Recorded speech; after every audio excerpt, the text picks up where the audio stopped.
बोलो जयकारा, बोलो मेरे श्री गुरु महाराज की जय। श्री सतगुरुदेव भगवान की जय। बोलो श्री परमहंस दयाल जी महाराज की जय। श्री नगली निवासी भगवान की जय। श्री अद्वैतानंद सच्चिदानंद प्रकाश गुरु दीक्षा। आगे एक दिन श्री महाराज जी की सेवा में एक सत्संगी ने विनय करके पूछा कि श्री भगवान कृपया फरमाइएगा कि गुरु दीक्षा लेने से क्या तात्पर्य है। क्या ये प्रथा चली आती है या इसमें आत्मोन्नति संबंधी विशेष रहस्य है। उत्तर में श्री महाराज जी ने फरमाया कि गुरु दीक्षा कई प्रकार की होती है, उसके अधिकारी भी भिन्न भिन्न होते हैं और लक्षण भी कई प्रकार के हैं। जैसे कि गुरु नानक देव जी ने के विषय में कहा जाता है कि उनको संत की एक दृष्ट मात्र से लाभ हो गया था, जो कि सच्चे सौदे के नाम से प्रसिद्ध है। श्री कबीर जी को श्री रामानंद जी से के केवल मस्तिष्क पर हाथ रखने से ही आत्मज्ञान हो गया था और वाल्मीकि जी को नारद जी के मंत्र उपदेश से परम पद की प्राप्ति हो गई थी इत्यादि। इसलिए दीक्षा के लक्षण भी कई प्रकार के हैं। वास्तव में गुरु की कृपा और शिष्य की श्रद्धा, इन दोनों के संगम का नाम ही दीक्षा है। गुरु का आत्मदान और शिष्य का आत्मसमर्पण, गुरु की कृपा और शिष्य की श्रद्धा विलक्षण शक्ति रहती है। जब तक गुरु दीक्षा ना होगी तब तक सिद्धि का मार्ग नहीं खुल सकता। प्राय देखा जाता है कि जिनके चित्त में प्रेम भक्ति व्याकुलता वे सरल विश्वास है, वे ही भगवत कृपा का इतना अनुभव नहीं कर सकते जितना कि शिष्य को दीक्षा से होता है। यही कारण है कि मुमुक्षुओं के लिए गुरु दीक्षा अनिवार्य है। गुरु दीक्षा शिष्य के योग्यता अनुसार 4 प्रकार से होती है। स्पर्श दर्शन, संकल्प तथा भाषण। स्पर्श, जिस प्रकार पक्षी अपने पंखों के स्पर्श से अपने बच्चों का लालन पालन करते हैं। दर्शन, जिस प्रकार कछुआ अपनी दृष्टि मात्र से अपने अंडों का पालन करती है। संकल्प, मछली जिस प्रकार अपने संकल्प द्वारा ही अंडों की देखरेख करती है। पक्षी, कछुआ तथा मछली के समान सद्गुरु अपने स्पर्श, दृष्टि तथा संकल्प से अपनी शक्ति शिष्य में डालकर उसकी अविद्या का नाश करते हैं और महावाक्य के उपदेश से उसे कृतार्थ करते हैं। स्पर्श, दृष्टि और संकल्प के अतिरिक्त एक शब्द दीक्षा या मंत्र दीक्षा भी होती है। चारों दीक्षा प्राप्त करने वाले शिष्यों में कोई ऐसा भी होते हैं कि दूसरों को भी उसी शिक्षा द्वारा कृतार्थ करते हैं और कोई केवल अपना ही उद्धार कर सकते हैं। प्रथम स्पर्श को लीजिए। जैसे जलते हुए दीपक से कई दीपक प्रकाशित हो सकते हैं, इसी को परंपरा कहते हैं। दूसरा उदाहरण, पारस के स्पर्श से लोहा सोना बन सकता है और उस सोने में वह सामर्थ्य नहीं होती कि दूसरे को अपने स्पर्श से सोना बना सके। यह गुण अपने ही तक सीमित रह जाता है। दर्शन, कछुए की दृष्ट मात्र से उसके बच्चे निहाल हो जाते हैं, वही शक्ति उन बच्चों को भी प्राप्त हो जाती है। इसी प्रकार सद्गुरु की दृष्टि पड़ने से शिष्य में ज्ञान का उदय हो जाता है और यह शिष्य भी अपनी दृष्टि से अधिकारी को लाभ पहुंचा सकता है, परंतु चकवा चकवी को जो दर्शन से आनंद प्राप्त होता है, वही आनंद वह अपने दूसरे चकवा चकवी को नहीं प्राप्त करा सकते। संकल्प। मछली के संकल्प से उसके सब बच्चे पल जाते हैं। वही सामर्थ्य उन बच्चों को भी प्राप्त हो जाती है, परंतु मनुष्य अपने संकल्प से जिन वस्तुओं का निर्माण करता है, उन वस्तुओं में वह संकल्प शक्ति नहीं। भाषण। गोवा में पला हुआ कोयल का बच्चा कोयल का शब्द सुनते ही वह जान जाता है कि मैं कोयल का बच्चा हूँ। फिर अपने शब्द से वही बोल उत्पन्न करने की शक्ति उसमें आ जाती है, परंतु मेघ का शब्द सुनकर मोर आनंद से नाचता है, पर वही आनंद दूसरों को देने में सामर्थ्य मोर में नहीं आती।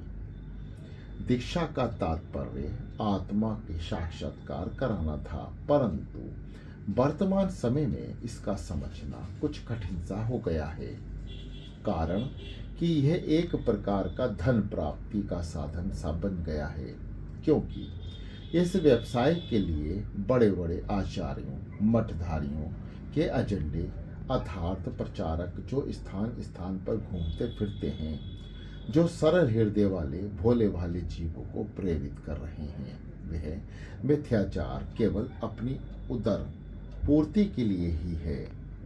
ऐसे ही लोगों पर वह कहावत घटती है, शिष्य धन हरहि शोक नहीं हरहि, सो गुरु धोर नरक में पड़हि। आगे एक सन्यासी महापुरुष ने सुना कि कामाक्षा देवी की मूर्ति साक्षात चैतन्य चेष्टा करती है। सुनकर दर्शन की भावना उत्पन्न हुई, कारण कि धातु की प्रतिमा की ऐसी संजीव की भांति चेष्टा करना आश्चर्यजनक बात थी। मार्ग कठिन था, यात्रियों की पवित्र भावना ही ऐसे दुर्गम मार्ग में ले जाती है। यात्रियों के साथ यह सन्यासी बाबा जी भी चल पड़े।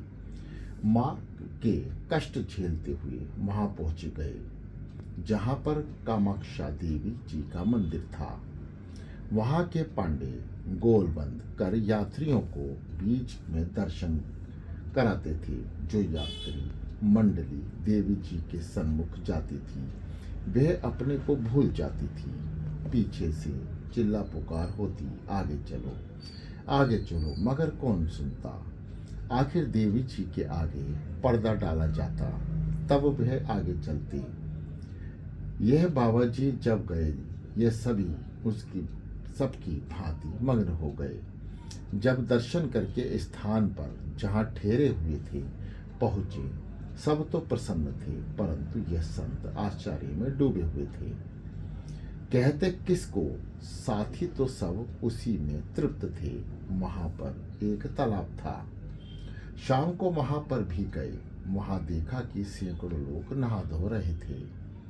तैराक लोग उसमें गोता लगा लगा कर बाहर आ बैठते, कारण कि उस तालाब के बीचों बीच एक पुष्पों की माला पड़ी थी। सबकी यही इच्छा थी कि उस माला को लाएं, परंतु वहां एक मिट्टी तो ले जा आती, मगर माला हाथ में नहीं आती। गोता लगा लगा कर थक गए, परंतु माला हाथ न आई। यह संत जी बलिष्ठ जवान ब्रह्मचारी थे। अपना लंगोटा संभाला और माला के लिए तालाब में कूद पड़े। कई बार गोता लगाया, किंतु माला हाथ न आई। जल ठंडा था, शरीर कांप उठा।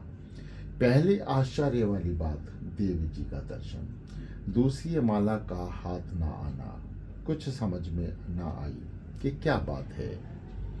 साथियों की तनिक भी ये भावना था कि माला क्यों नहीं मिली, परंतु बाबा जी आश्चर्य में पड़ गए। विचार किया कि कुछ ना कुछ भेद अवश्य है। माला है, फिर हाथ नहीं आती, इससे किससे पूछें। कुछ यात्री पहाड़ी से नीचे आ रहे थे। उनसे पूछा कि ऊपर क्या है। सबने कहा कि ऊपर एक संत रहते हैं, उनका नाम ज्ञानदेव है। वह सन्यासी बाबा बड़े प्रसन्न हुए कि संत कृपा से अब कुछ भेद खुलेगा। दर्शन को तो सभी गए, परंतु हाथ जोड़ नमस्कार करके बैठ गए। किसी को भी कुछ पूछने का भाव ना था, परंतु यह संत उसी ख्याल में चुपचाप थे। ज्ञानदेव जी बोले, क्या कारण है कि आप चुप हैं? तब वे बोले, आपसे क्या छिपा है? देवी दर्शन और माला का ना मिलना आश्चर्य पैदा कर रहा है। ज्ञानदेव जी ने यह सुनकर बड़े ही प्रसन्न हुए और बोले, धन्य है आपको जो ऐसा प्रसन्न किया। आज एक हजारों यात्री आए, परंतु इस बात का किसी को भी विचार नहीं हुआ। फिर हंसकर बोले, यह दूरबीन ले जाओ, इसे लगाकर देवी जी के दर्शन करना और तालाब पर ऊंची दूरबीन करके देखना, तब भेद खुल जाएगा। तब आपके द्वारा इन भूले हुए जीवों को भी पता चलेगा कि यह क्या बात है। आप इनके साथ आए हैं, इनको भी तो कुछ लाभ आपकी संगत से होना चाहिए। प्रातःकाल जब गए, दूरबीन लगाकर देखा तो कल का आश्चर्य दूर हो गया। कल देवी जी मुस्कुरा रही थी, हाथ के संकेत से आशीर्वाद दे रही थी। उनके नेत्र हिल रहे थे, होंठ भी हिल रहे थे। चमकीली स्वर्ण की मूर्ति थी, परंतु दूरबीन से पता चला कि वह सब पुजारियों की लीला थी। कुछ ऐसे ही कल पेंच लगा रखे थे, दूर बैठकर हिलाते तब देवी जी की मूर्ति में चेष्टा होती थी। उसकी वास्तविकता को देखकर शर्य रहित हो गए। विचार किया कि मेरी तरह औरों के पास भी दूरबीन होती तो उनको भी कुछ पता लगता, वे भी समझ लेते। अब दृष्टि उठाकर चारों ओर देखा तो ज्ञात हुआ कि कई लोगों के पास दूरबीन थी। प्रसन्न हो गए, समझ लिया कि ये बड़भागी भी संत ज्ञानदेव जी के पास पहुंचे हैं। यह सब महिमा संत कृपा की है। उनकी कृपा से छिपे हुए भेद खुल जाते हैं। यह एक नेत्रों का भ्रम था कि जो पीली मिट्टी स्वर्ण दिखाई देती है। देवी दर्शन के पश्चात सब यात्रियों के साथ तालाब पहुंचे। संत ज्ञानदेव जी के कथानुसार ऊंची दूरबीन लगाकर देखा, पहाड़ी के ऊपर माला वृक्ष के साथ लटक रही थी। उसकी परछाई तालाब में दिखाई दे रही थी। अब विचार की बात है कि परछाई हाथ में कैसे आती। किसी ने सत्य कहा है, ज्यो ज्यो दर्पण की सुंदरी, किन्हू पकड़ी नाही। नेत्रों के भ्रम दीप के कारण संसारिक विचित्र चमकीली जड़ वस्तुएं संजीव प्रतीत होती हैं। जीव उन्मुक्त होकर उन्हीं में विचारता रहता है। जड़ चैतन्य का ज्ञान न होने से विचार शक्ति मंद रहती है। जब कभी संत कृपा से विचार रूपी दूरबीन मिलती है, तब अनित्य वस्तुओं को नित्य बताने वाली, इंद्रजाल भरमाने वाली माया का भेद खुल जाता है। उस समय माया की विचित्र लीलाएं जीव को भुला नहीं सकती। तालाब में भूलवश माला का देखना, अर्थात वस्तु कहीं ढूंढे कहीं, यह कितना बड़ा भारी भ्रम है। बुद्धिमान वही है जो जहाँ की वस्तु हो वहीं पर ढूंढे। संत कृपा के बिना श्रेष्ठ बुद्धि का प्राप्त होना असंभव नहीं तो कठिन अवश्य ही है। वस्तु कहीं ढूंढे कहीं, क्यों कर आवे हाथ, कहे कबीर तब पाइए, भेदी लीजे साथ। भेदी लीना साथ कर, दीनी वस्तु लखाए, कोटि जन्म का पंथ था, पल में पहुंचा धाए। भूलवश जीव निजन नूतन रूपी, निजानंद रूपी पुष्पों की माला को, जो कि निज स्वरूप रूपी पर्वत पर स्थित है उसे चित्त रूपी तालाब में खोज रहा है, अर्थात भौतिक वस्तुओं में निज सुख को ढूंढ रहा है। सुख में परिणाम का यही कारण है, मिट्टी के अतिरिक्त कुछ हाथ नहीं आता। जब कभी चैतन्य शक्ति की प्रेरणा से संत सद्गुरु कृपा करते हैं तो ज्ञान रूपी दूरबीन से यथास्थान वस्तु मिल जाती है। पहले प्रीति गुरु से कीजिए, प्रेम डगर में तब पग दीजिए। बिना गुरु ये भेद न पावा, धरती से आकाश लो आवा। आगे, साधक सदा मन की शिकायत करते रहते हैं। कोई उकता कर इस प्रकार कहता है कि इस मन की घटपट से बड़ा ही तंग आ गया हूँ। जो बातें देखी ना सुनी, भजन के समय ये मन ला उपस्थित करता है। इससे छुटकारा पाने के लिए सैकड़ों उपाय करता हूँ, परंतु क्या करूँ, कुछ समझ में नहीं आता। यह क्या बला है, जब देखो एक न एक चिंता में डाले रखता है। अत्यंत चंचल और ढीठ है। बहुतों रोकता हूँ, रुकता नहीं। क्या करूँ, एक घड़ी भी आराम नहीं करने देता। अपने मनमाने खेल कूद में जरा भी बाधा नहीं होने देता। सदा ही दाल नौन लकड़ी की धुन में रहता है। गीता ज्ञान से ऊब कर झट संन्यासों में लग जाता है। दुविधा में पड़ गया हूँ, ना साधना को छोड़ सकता हूँ क्योंकि इसके परिणाम को समझता हूँ, ना मन को ही मोड़ सकता हूँ। सदग्रंथ कहते हैं कि आत्मा स्वतंत्र है, सुख दुख रहित है, स्वाभाविक ही सुख स्वरूप है। केवल मन के संग से सुखी दुखी होना प्रतीत होता रहता है। असंग होने पर भी मन के संग कर्ता भोक्ता की उपाधि लग गई है। आश्चर्य है, क्या उलझन है, कुछ समझ में नहीं आता। कभी कभी तो भगवान और गुरुदेव से भी विमुख करा देते हैं। श्री भगवान का वचन है कि मन ही अपना शत्रु है और मन ही अपना मित्र है। शत्रुपना तो इसको दिख ही रहा है, मित्र होने की अभी समझ में नहीं आई। इस उधेड़ गुण को जब संत सद्गुरु से निवेदन करता हूँ कि उनकी ओर से भी यही प्रत्युत्तर मिलता है कि मेरा वहम है, तू मन को क्या वस्तु समझ बैठा है। कभी देखा भी है कि कैसा रूप है, क्यों ही होवा समझकर डर रहा है। अपने भाव को जमा कर दे, यदि तू मानता है कि मन है तो तेरा ही है। उससे पूछ तो सही कि ये तू क्या करता है। यह न्यायाधीश है, सच बता देगा। भैया विचार कर दे, यह सब तेरी ओर से ही हो रहा है। तू अपना आप ही बाधक है, करता आप है, अपने आप से ही तंग हो रहा है। जितनी बातें तूने कही हैं सब निर्मूल हैं। भाई तू सोच तो सही कि तेरी आज्ञा के बिना पत्ता भी नहीं हिलता। तू अपने ही विचारों को मन बना बैठा है। ठीक है, जैसा कारण होता है वैसा ही कार्य होता है। आश्चर्य है, अपने आप को चंचल बलवान समझकर बालकों की परछाई की तरह अपने से आप डरता है। बिना तुम्हारी रुचि के कोई काम नहीं हो सकता। यदि कुछ होता है तो तुमसे ही होता है।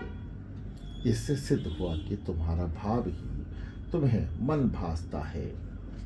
दूसरी कोई वस्तु नहीं, केवल भ्रम ही है। अपने संकल्प से ही सुखी दुखी हो रहा है, वास्तव में कुछ नहीं।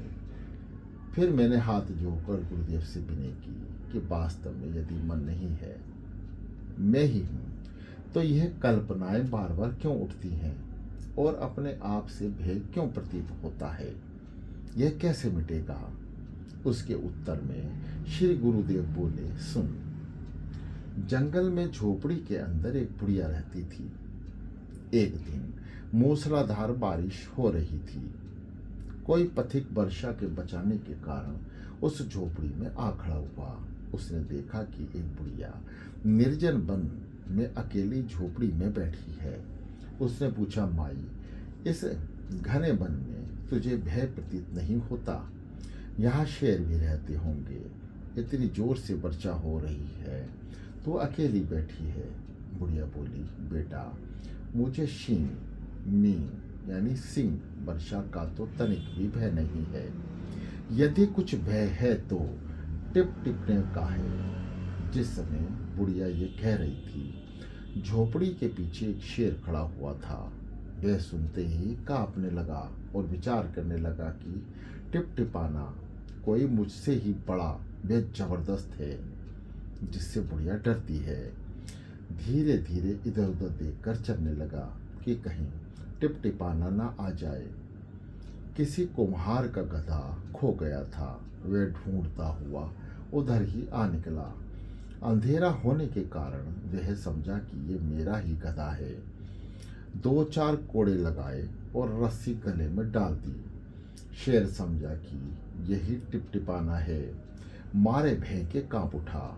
कुछ दूर ले जाने पर कुम्हार ने सोचा कि प्रातः का समय है, दिशा पानी से भी निपट लें। यह सोचकर उसको एक वृक्ष से बांध दिया। कुम्हार तो निपटने चला गया। उधर से एक शेर और आ निकला।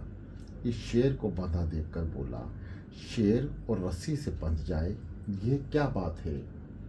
तब बंधा हुआ शेर बोला कि चुप रहे, यह टिप टिपाना बैठा है, तुझे भी रस्सी से बांध लेगा। तब वह दूसरा शेर बोला कि टिप टिपाना किसे कहते हैं और तूने कहाँ सुना? तब उस बंधे हुए शेर ने जो कुछ बुढ़िया के पथिक से कहा था कहा सुनाया। तब दूसरे शेर ने कहा, अरे नादान, टिप टिपाना तो मकान के टपकने को कहते हैं। यह सुनते ही शेर गरजा और रस्सी तोड़कर जंगल की ओर चल गया।